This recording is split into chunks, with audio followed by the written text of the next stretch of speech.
Hey guys, before the video starts, I just wanted to say that I started filming this 2 months ago, so if you hear me mention the holiday season at all, please just ignore it. Thank you guys. Enjoy the video.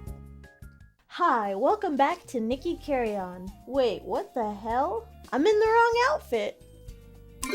Okay, that's better. It's Christmas time, and my present to myself is to watch decade-old films that remind me that I'm an old-ass bitch! That's right, we're talking about the epidemic of Disney Channel musicals, circa 2006 through 2013. I loved musicals as a child, and it 100% began with Disney Channel forcing them on me. Like High School Musical and Camp Rock were released merely 2 years apart from one another. They were pumping these things out like they were nothing, while making unprecedented amounts of money in the process. So today I want to rank the 4 most famous Disney Channel musicals from best to worst. On one arm we got High School Musical and Camp Rock, and on the other very muscular arm, we have Lemonade Mouth and Teen Beach Movie. I want to rank these movies based on 3 things.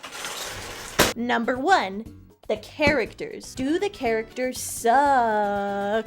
Number 2, the plot. Is the plot as ridiculous as the idea that you could ever get any bitches? And number 3, the music. Is the music even good? After all, that is the whole point of these movies.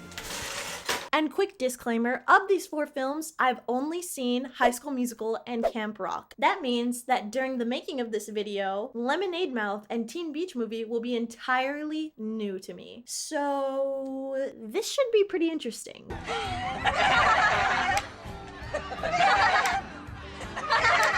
Mwah, Merry Christmas to me. And I know what you're thinking. How is this even a Christmas video? None of these movies are Christmas themed. To that I say, High School Musical starts on New Year's, dumbass. Now give me your phone. So of course, at first we have to talk about High School Musical. After all, it is the highest grossing DCOM of all time, and all these other films followed in its footsteps. Disney Channel's newest original movie is like no movie we've ever done before. High School Musical, or HSM if you wanna go, actually, is set in Albuquerque, New Mexico. And it's of course about Troy Bolton and how he wants to play basketball and sing in his school's musical. Shocking, I know. Did you ever think maybe I could be both? Hey everyone, we're back with more High School Musical. Go, Zach!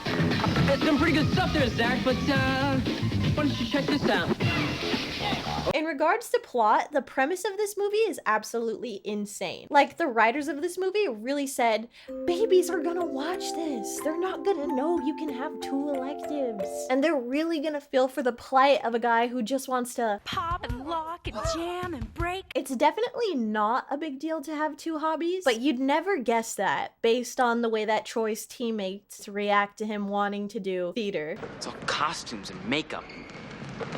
Oh, dude, it's frightening. Like, no one is gonna bully the guy who plays basketball and does theater. Oh, you have multiple talents? Hey everybody, this guy right here has multiple talents. Do you have a pitchfork? Okay, good, because we're gonna chase him around town tonight. With all that aside, I think this movie has held up kinda well. Kinda.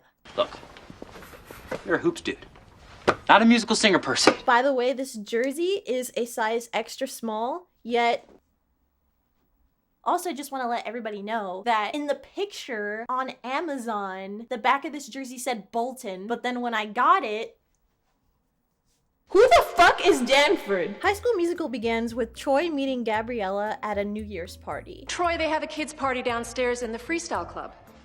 Kids party? And Gabriella is reading a book at this party for some reason. What the fuck? Give me that book. She's hella studious. A core part of Gabriella's character is that she's the freaky math girl. I don't want to be the school's freaky genius girl again. I just love how in movies, the only way they know how to show a character is really smart is by showing them read in various locations. I mean, by that standard, I'm a genius. Troy and Gabriella are peer pressured into singing a duet together at this party, which is so funny because that's exactly how my aunt Sugan met her husband Deez. There's a lot to be said about the way that teenagers at this party act. Howdy, ma'am. But the funniest part to me is how bad the CGI fireworks are. Why did this look believable to me as a kid?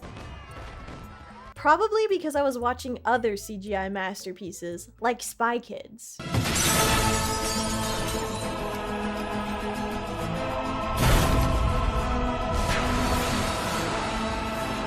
Everyone is very impressed with these, especially this guy, who looks like he's bracing for impact any second. Upon rewatching this for the first time in like 10 years, I was surprised that I still liked Gabriella's character, for the most parts at least, and I even like Vanessa Hudgens. In general, if we just ignore that one thing that she said that one time. Yeah, people are gonna die. She was kind of like, if poor people die, then whatever. But she was in Sucker Punch, a very good movie for society. But anyways, if you want to nitpick this character, you totally can. She sings like a cartoon. There's not a star in heaven that we... Like, what is this? She walks like this. Wow. So this is your real stage.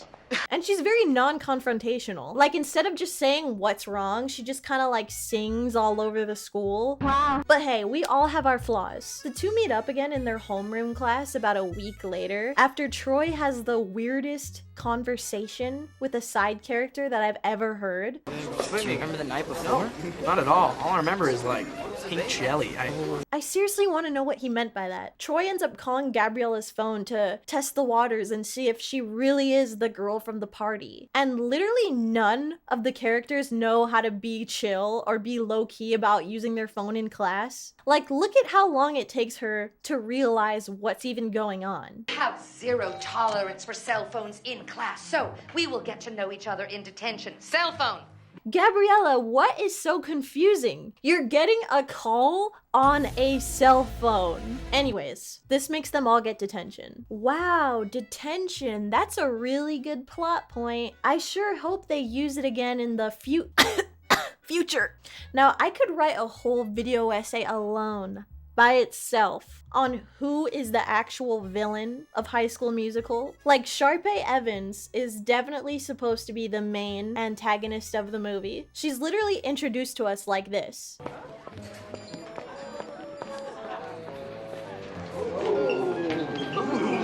Nice princess's return from the North Pole. You know, she probably spent the holidays where she always does. Well, how's that? Shopping for mirrors. Why did everyone think that was such a good burn, by the way? Oh, she probably went around shopping for mirrors, a thing that none of us own.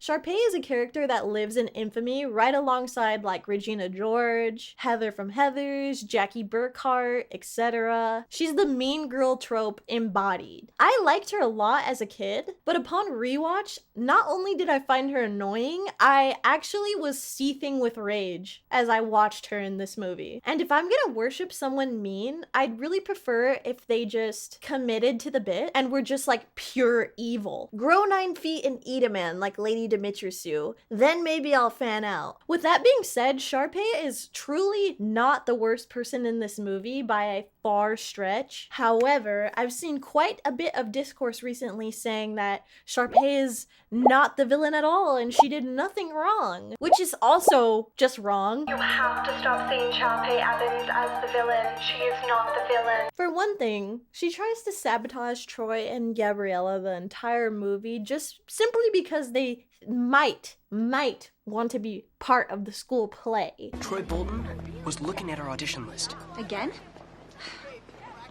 You know, he was hanging around with that new girl, and they were both looking at the list. I get it that she works like really hard to be in every one of these performances, but they go to a public school. What is Sharpay even doing here to begin with? She's literally a Nepo baby. I don't want to talk about the second movie at all because I feel like if we get into sequels today, it will just be like too fucking much. Because according to High School Musical 2, Sharpay's family literally owns a country club. And being a Nepo baby might be really cool if your name is Maya Hawke, but if your name is Sharpay, I can't defend you as much. There's even a scene in this movie where Sharpay just goes around kicking in bathroom stalls because she thinks she might have heard somebody singing in the bathroom.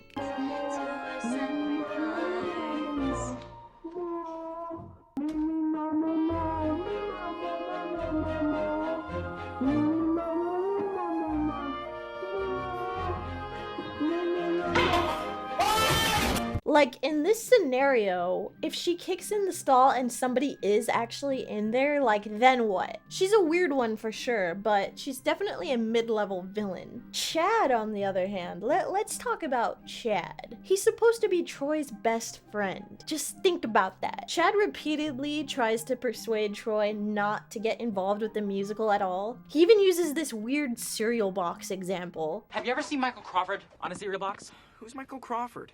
Exactly my point. He was the Phantom of the Opera on Broadway. Now, my mom, she's seen that musical 27 times, and she put Michael Crawford's picture in our refrigerator. Yeah, not on it, in it. So my point is, if you play basketball, you're gonna end up on the cereal box. If you sing in musicals, you're gonna end up in my mom's refrigerator. Can you imagine if your success was actually determined by whether or not you could be on a cereal box? By the end of the movie, Chad orchestrates this whole elaborate plan to not only make sure that Troy doesn't end up in the play, but that him and Gabriella break up entirely. Do you really think that's gonna work? It's the only way to save Troy and Gabriella from themselves. So we on? Yeah. Good. So, we start tomorrow then. Okay. The first thing. Nice. Let's go. Cool. I really feel like he is the unspoken villain. Whenever I hear about people talk about the villain of this movie, they never really bring up Chad. But what about Corbin Bleu? What about Corbin Bleu, baby? His next movie, after High School Musical, was about a guy who gets bullied for jump roping. High School Musical コビンブルー チームスポーツも悪くない。冗談だよ。 Okay, there's evil behind those eyes. For some reason, I didn't remember this. Like, my brain deleted this part of the movie as a child. But Chad gets the Wildcats together. He goes to Gabriella's science nerd friends, and he tells them, hey, listen, we're gonna manipulate Troy into saying he doesn't care about Gabriella. Suddenly the girl and the singing. Man, I'm for the team. I've always been for the team. She's just someone I met. We're gonna record it. We're gonna live stream it, actually. Chad.ttv. Gabriella is not important. I'll forget about her. I'll forget the audition, and we'll go out and get that championship. And you guys are gonna get her to watch it exactly as it happens on the world's most high-definition tiny camera. I've always been for the team. And I know what you're thinking. A lot of people had to agree to do this. It's not just Chad's fault. Okay, sure. But think about this. Gabriella's science friends have only known her for like a week. Yes, it's weird as fuck that they would agree to just sabotage her like this, but what's more weird? Them sabotaging her or him sabotaging his best friend who he's known for years? This is a conversation a lot of you guys might not be ready for, but I'm just saying. Even Troy's dad is more of a villain than Sharpay actually is. Because if you think about it, he's a grown-ass man living vicariously through his son. Like, in this one scene, he's literally on the verge of tears just because his son wants to be in a play. Yeah, well, a lot of things are special, Dad. But you're a playmaker. Not a singer, right? Like, relax, he's not dying. Anyways, this situation resolves when and only when Troy and Gabriella act so depressed to the point where they're like, okay, we gotta tell them the truth. Like, look at how excited Chad looks to greet Troy right here. Hey, Captain!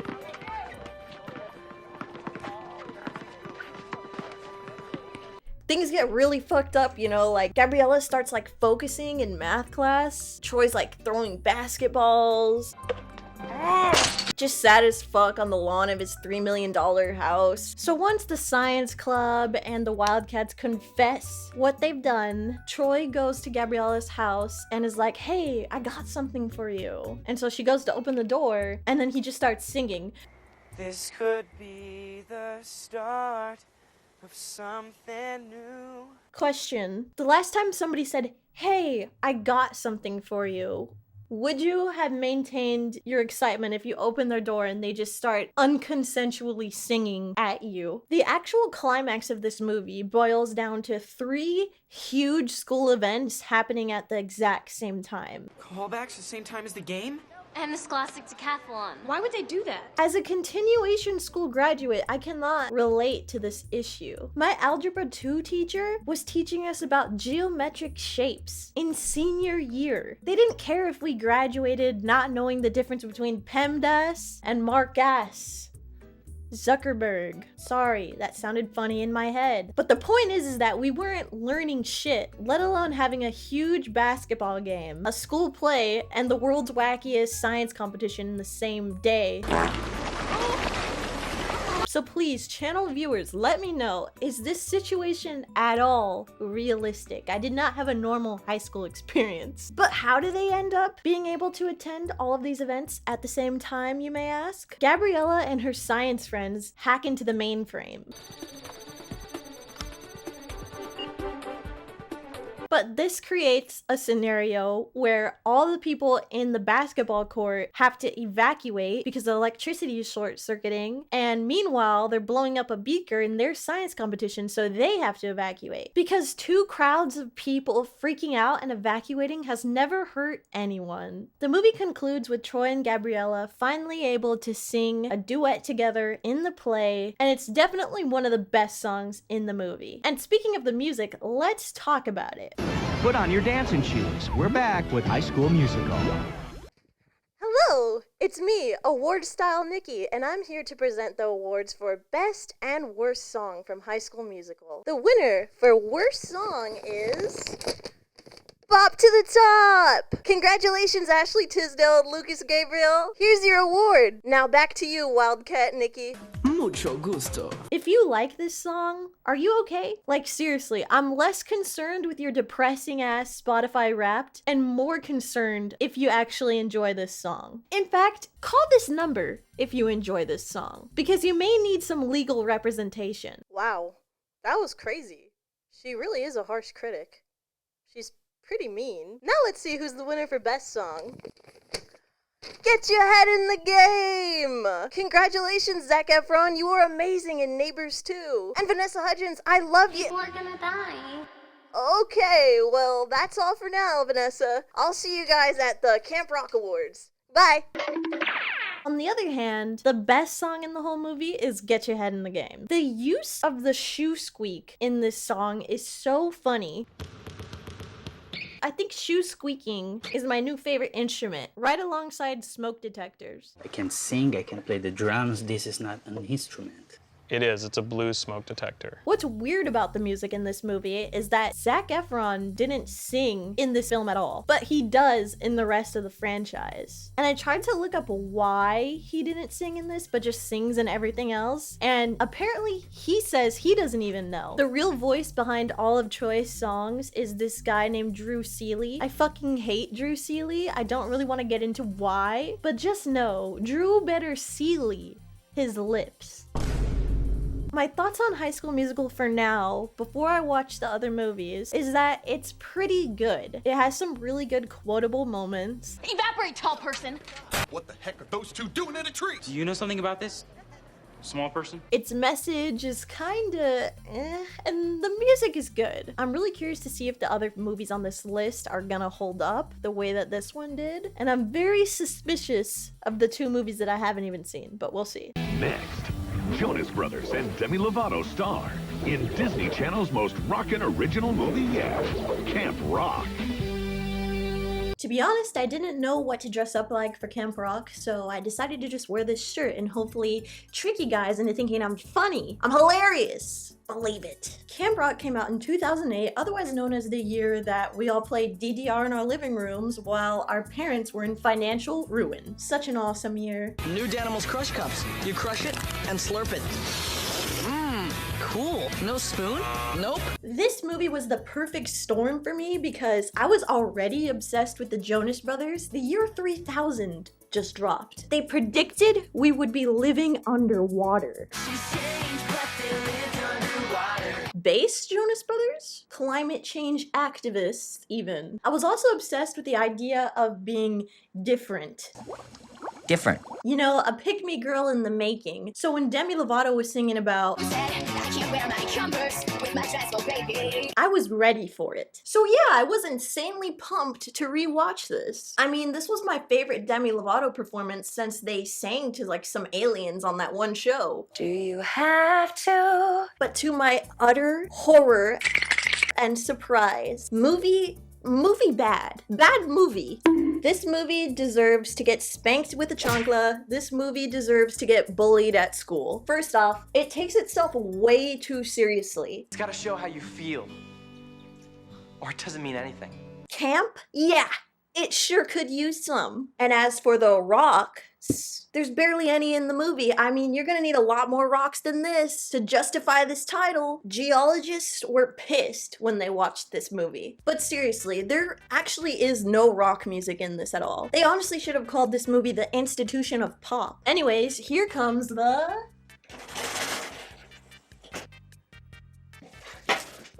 The movie starts out with Michi Torres waking up and immediately dancing to her own music. To me, this is already strike one against her because this is weird, right?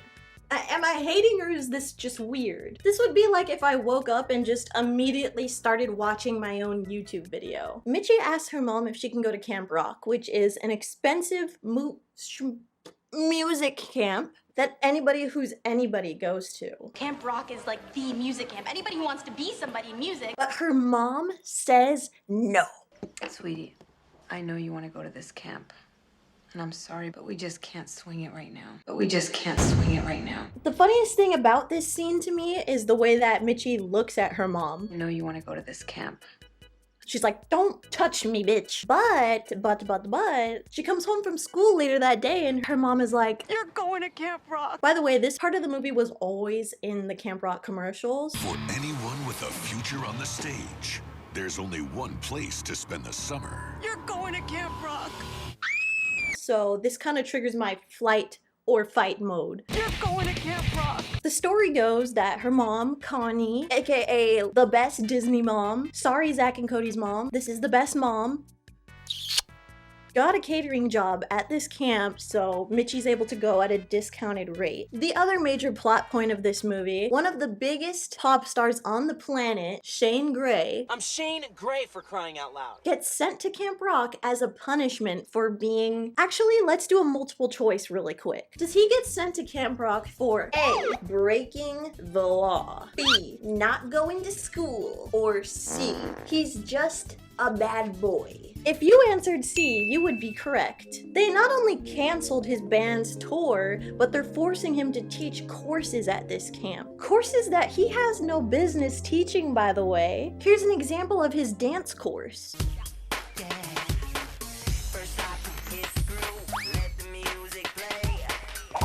This scenario feels crazy to me. If musicians got sent to camp just for being a diva, then they would have sent Bjork to freaking Azkaban for actually attacking a reporter.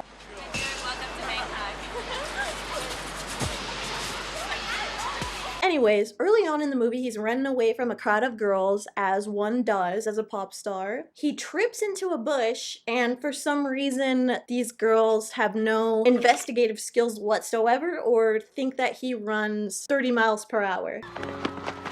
Where'd he go? Which, coincidentally, by the way, is the speed of a house cat. The more you know. But anyways, in this bush, he hears Michi singing, and moments later, he goes and checks who it was that was singing, but to his dismay, she walks away from the piano faster than a capybara at 2x speed. Hello? Who's in here? And this sets in motion a movie-long quest to find the girl with the voice. You still looking for that girl? It's crazy. I have her song stuck in my head. This is real, this is me, I'm exactly where I'm supposed to be now. Gonna let the light. Let's start with Shane Gray. Grab a mic and a hat. Follow me if you can. He has the personality of a block of cheese. And maybe even that's given him too much credit, because cheese is very sharp. Alright, shut up. This guy acts like a total knucklehead. It's nice to meet you. Actually, it's not so nice. A total brat. I'm Shane. But I'm sure even the kitchen help knows that. And worst of all, you get the impression that he thinks he's like a super deep, like, indie artist that nobody could ever understand. His main problem in life is that his record label won't let him make anything but, quote-unquote, stupid cookie-cutter pop star stuff. When the music he really wants to make is... I need to find you. more pop? Seriously, both the songs that he writes in this movie are both still just pop songs. But for some reason, he's convinced that they're like a super avant-garde, like Death Grips type song. I only played the music that the label thinks will sell. The label would never ever let him sing a song about the controversy of wanting to play music. And on top of that, he's rude as fuck to most people, including Mitchie, his love interest. Can a guy get some peace? Sorry, sorry. You said that already. Sorry, Ah, yes. Nothing says romance quite like yelling at someone. Anyways, when Mitchie arrives to camp, she spots the trademark mean girl of the movie, Tess Tyler. She's coming out of a limo and Mitchie's like, whoa, what the fuck? Whoa. Holy shit, oh my god. Whoa. Tess is rich and has a famous mom, but most importantly, she has the personality of a grape. If we get any more terrible characters up in here, we're gonna have a whole charcuterie board. And I know in the HSM section of this video, I said I didn't like Sharpay, but holy shit, this movie made me miss her so bad. Tess is a lot like Sharpay if you took all of her yas and flushed it down the toilet. She's just mean in a way that is not fun. Hey Caitlin, your folks still wowing them on the cruise ship? It's kind of just upsetting, honestly. She's also another Nepo baby villain. Wow, I love your mom. Of course you do. And I'm really curious if Lemonade Mouth or Teen Beach Movie are gonna continue that tradition. Like, the villain in Lemonade Mouth might be Zoe Kravitz or something, I don't know. To make Tess's personality just that much worse too, she brags about things throughout the movie that nobody gives a fuck about. Like, she keeps bringing up this bracelet. It's from my mom. Every time she wins a Grammy, she adds a charm. Love it. Sharpay could move a crowd of people. They part like the fucking Red Sea for her. But Tess can say she has a golden charm bracelet that gets an extra charm added to it every single time her mom wins a Grammy, and all she gets is a bat of an eyelash and a smile. No one gives a damn. No one gives a damn about that bracelet. Mitchie quickly makes friends with Caitlin, who wants to be a music producer. Hi, I'm Caitlin. Camper today, top-selling music producer tomorrow. Check me out. Cool. Say what you will about this now, but as a child, this sounded cool as fuck. Don't lie.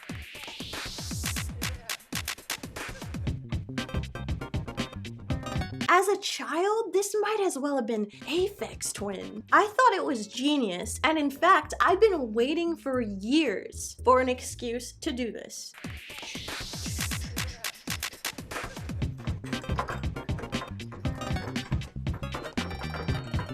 She's really good. Anyways, as soon as Mitchie meets Tess and finds out her mom is TJ Tyler, she quickly starts smooching, kissing ass even. And hi, I'm Mitchie.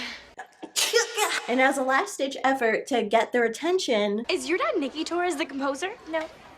So what does he do? He owns a hardware store. She ends up telling an impulsive lie about her mom being president of Hot Tunes TV China. But my mom... Yeah? What? The president of Hot Tunes TV in China. But not only does she lie about who her mom is, she ends up adding in all this other unnecessary shit too. Last summer I was in like 3 music videos. Yeah, but I mean, you could hardly see me. I was in the back. Tess and her 2 minions are very impressed by this and invite her to live with them in their cabin for the summer. Come on, sit with us in the VIP section. Leaving Caitlin without a second look. I'm good. Thanks for asking. This is a really fucked up situation, but then again, the only reason why I have YouTube friends is because I lied and told them that my dad was Mr. Beast. Tess's minions are not all that important in this movie, but Ella is used as comic relief. Which color? Ella. They're exactly the same. So you see my dilemma. Only the joke is always that she's stupid. She's dumb, we get it. As for Tess's other minion, Peggy, they at least attempt to give her an arc. Peggy, could you please stop that? I can't hear. They show her getting annoyed at Tess a couple times in the movie, which is nice, even though Disney kind of fumbles her audio sometimes for some reason. Work with me here, people.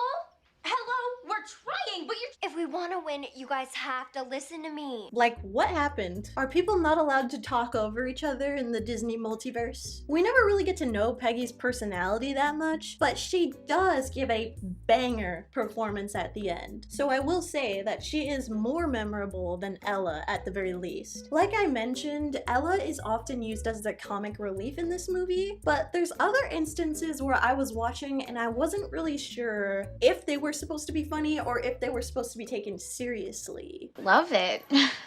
Totally blingalicious. The humor in this movie comes across like it was written by a 40-year-old man in flip-flops. Okay, what is that? She said, whatever, major loser. Which is very disappointing because in High School Musical, there was a touch of irony, dare I say, and some self-awareness. Troy Bolton, where is your sports posse or whatever it's called? Team. Ah. And above all, there was a performance aspect of it that really helped out, like especially Chad in the way that he delivered comedic moments to the movie. Zeke is baking creme brulee. Oh, what's that? Oh, it's a creamy custard like filling with the caramelized surface. It's really satisfying. Shut up, Zeke. That is definitely something that this movie lacks, because almost every single joke is, haha, here's an acronym that all the crazy kids are using these days. BTW, your lip gloss is so not glossy anymore. Let's discuss Mitchie herself a little bit more. Some things that she does throughout the movie to hide that her mom is the camp chef really just rub me the wrong way. Well, I just wanted to meet Mitchie's new friends. This is Ella, Peggy, and Tess. Hi. Hi. Hello. Well, I see you girls are really busy, so I'll talk to you later. Like, mind you, the only reason that she's even here is because her mom went out of her way to get this job. She's also a really bad friend, like time and time again. Case in point, at one point in the movie, Tess and Caitlin end up getting in a fight together. A food fight, of course.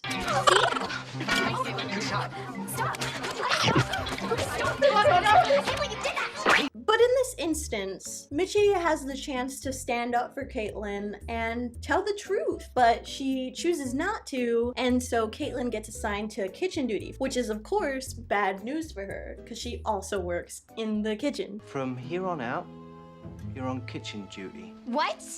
I mean... Ew. Caitlin almost instantly finds out that Mitchie is lying about her mom because she's painstakingly obvious. Do you need some help?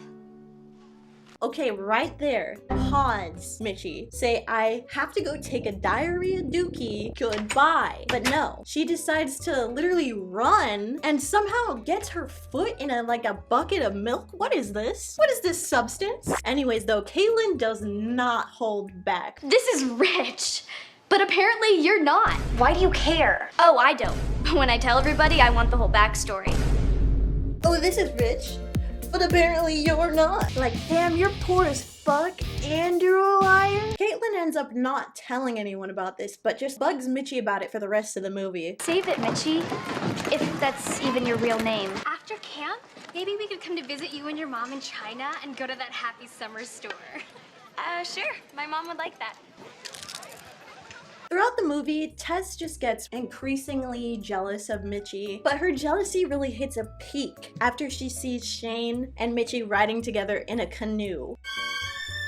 So Tess does the obvious and starts snooping around for some dirt. And she does this easily because this camp is actually very empty for some reason. Why the fuck is this camp so empty? She finds out that Mitchie's mom is the chef, Wee Wee, and eventually peer pressures her into revealing who she really is. She's not the president of Hot Tunes TV China. You mean you lied to everybody? No, I was... So she's what? A vice president? Treasurer? Is she the guy who stands outside Hot Tunes TV and spins the sign around? Who is she? No. She's a cook. Cook? Cook? Dude, she's never heard the word cook before. Your mom cooks our food and you help her. That's the only way you could afford this camp, right? You're a real baby. But at least I'm not a big fat liar. Come on, guys. Mitchie has dishes to do.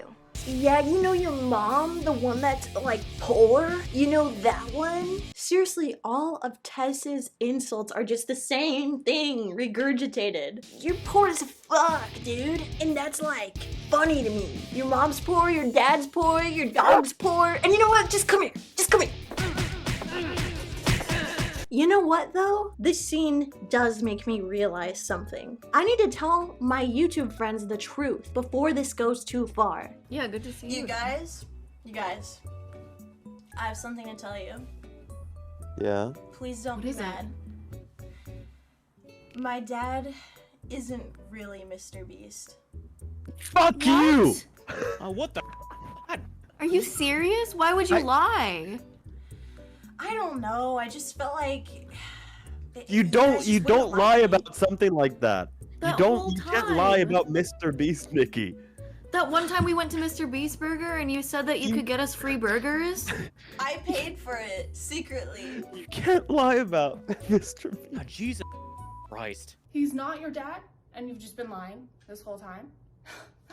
What the fuck? What the fuck? Nikki, I've been hearing the stuff you've been saying, man. You've been walking around town telling everybody these rumors, you know, trying to get clout, okay? I don't fuck with people like you. I find people like you really interesting, you know? People like you have some sort of motive. They like to get in people's heads, tell them all these things that they want to hear, you know? I want to believe that my friend is related to Mr. Beast in any way, but when I figure out things like this, when I figure out lies, it really pisses me off. To make matters worse, Tess overhears Shane talking to his uncle Tom York about the girl with the voice that he's been looking for this whole movie. Tess uses this intel to booby trap and sabotage Mitchie. Mitchie, you are so never going to see Final Jam. She plants her stupid ass charm bracelet. Charm bracelet. She plants her charm bracelet in the kitchen and then accuses Mitchie and Caitlin of stealing it. You're not gonna find anything, because I didn't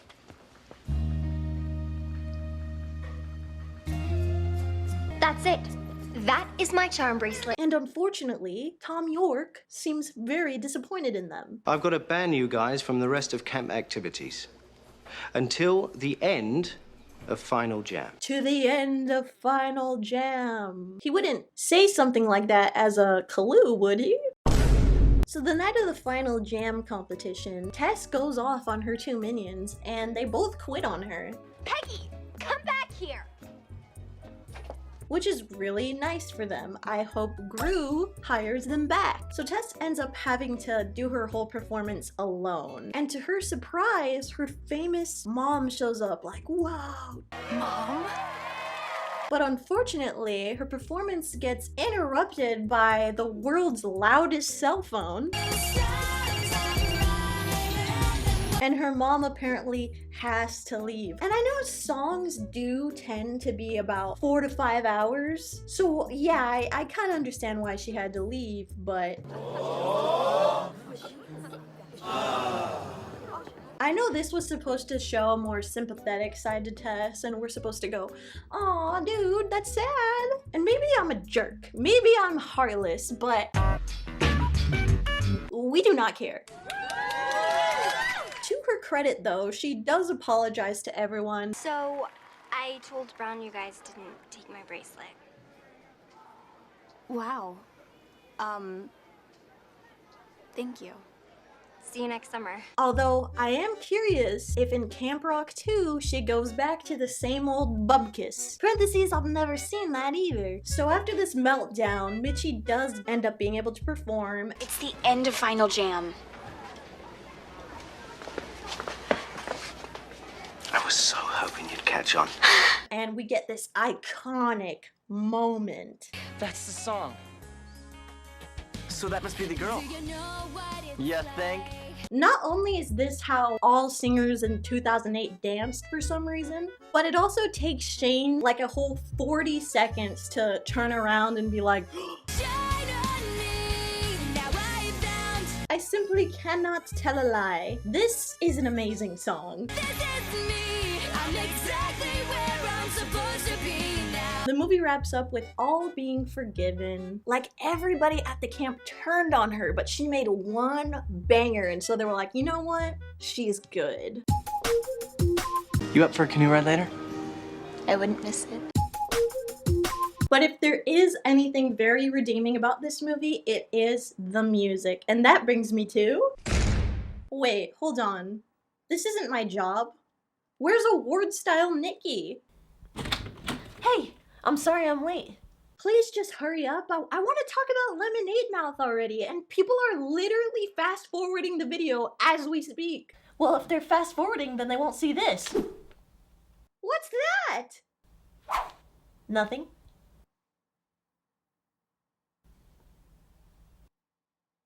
And the winner of Worst Song goes to...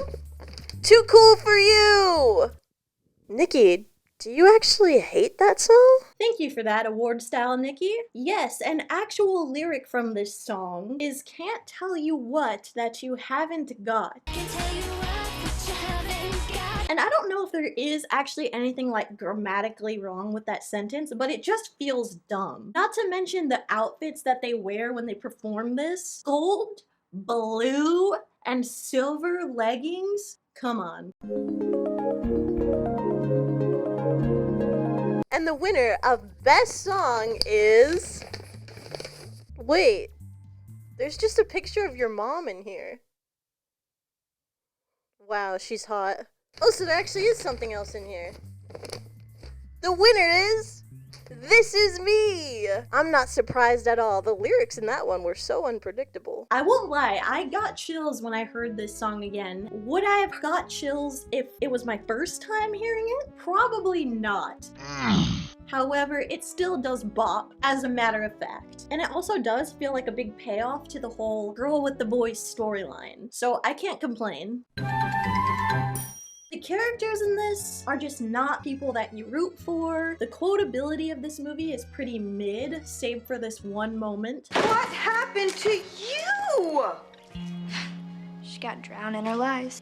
And the plot is dumb, but at least it did try to be different. Music-wise though, that's a whole nother story. I actually think this movie supersedes High School Musical in that aspect. And I don't know, we'll see how these last two movies hold up to the standard.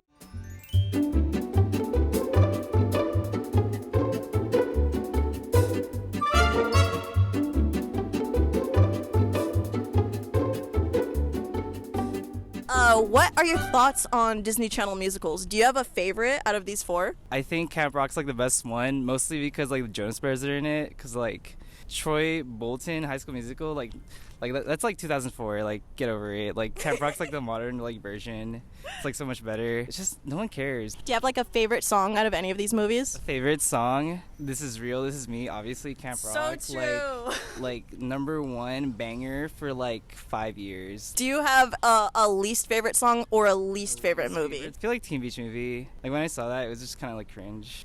Just like whatever. So how do you feel about Disney Channel movies? Musicals? Movies? I love all of them. Which one is your favorite? Oh, probably Teen Beach. Have you actually seen the movie? Yes. You say yes, but you're shaking your head no, so it makes me feel kind of suspicious. I haven't seen it. Why'd you say yes to this interview then? I thought it'd be fun. How about based on these movie covers, which one is your favorite then? That could work. Which one of these speaks to you? Oh, dude, I like this guy. I like the way he does the thing with his fingers. All right, well, thank you so much, man. Thank you. No problem. That's good. Okay, to be honest, I don't know what to do right now because everybody is saying no. Like, I did not anticipate people to be this shy, but I guess everybody here is just like way too sober. Like, where are the stoners, dude? Like, where are the fucking drunk people? What do you guys think of High School Musical? We're breaking free with soaring! The name of this next movie is Teen Beach Movie. They are under arrest and cops say they are behind a string of armed robberies. Each of these ladies has a mortal enemy, and that enemy is the principal. So Mac... The water's so cold!